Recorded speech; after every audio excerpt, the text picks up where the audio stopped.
So let's test worst case scenario first. These are like cheapy restaurant spoons, like the ones you get at like IHOP or something. They cost me 22 cents. I didn't steal them from IHOP. Hold that. Perfect. Let's get your glasses on for safety's sake. Let's see if it'll stop a 22 bullet.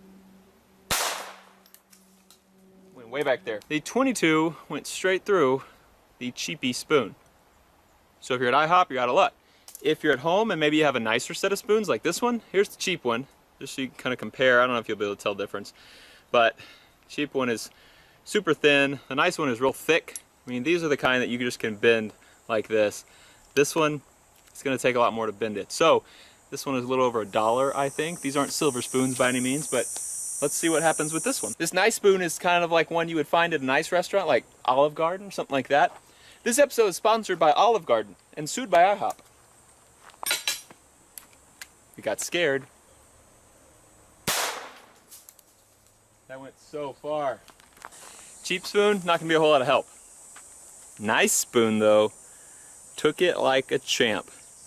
So this is a PSA for everyone to upgrade your silverware to level 2 ballistic standards. I thought I'd go through that, so I feel dumb that I bought progressively bigger spoons, but since I bought these, I might as well shoot them with a 22 as well.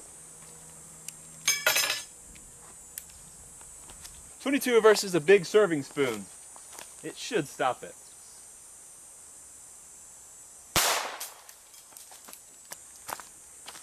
That one was very close to coming through. That's pretty cool. How about an ice cream scoop? This thing is pretty thick, so it should be a piece of cake to stop a bullet.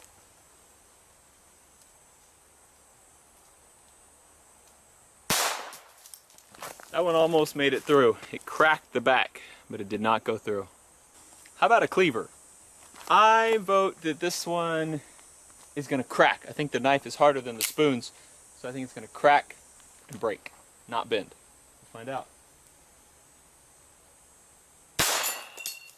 I'm going to lay this down so you can tell what happened.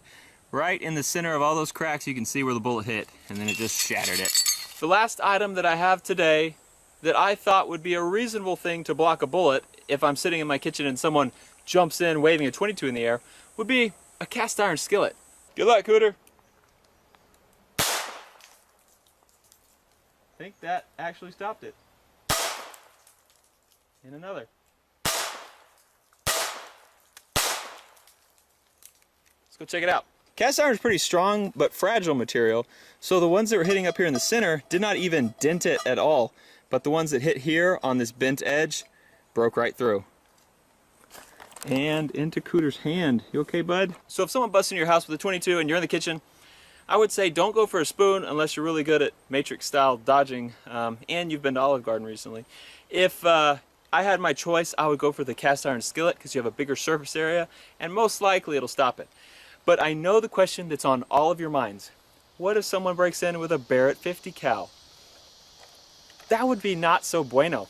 We're gonna go ahead and shoot at the cast iron because I'm really curious as to see if it'll stop it or not. Cooter said he was not comfortable holding this one, kind of wussed out, but he did say he wanted to stand near it so that you could, what did you say? Vibrations. Yeah, feel the vibrations. He's a strange dude. So, let's let Cooter feel the vibrations here. I probably hit it. A little low. Killed it. How about those vibrations, Coot? Ow! So before we look at the skillet, here's where that first one went and dug straight through the ground there. Nice little trench. Here's our skillet. Now this will show you how brittle cast iron is. These are the 22 holes, that's the 50 cal hole. They're all about the same size because if you get enough power to get through them, it's gonna just shatter it basically.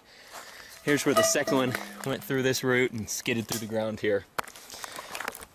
There you go. Now you know how you can protect yourself while you're eating your cereal. Thanks for watching Demolition Ranch. Thanks for being here, and I'll see you next time.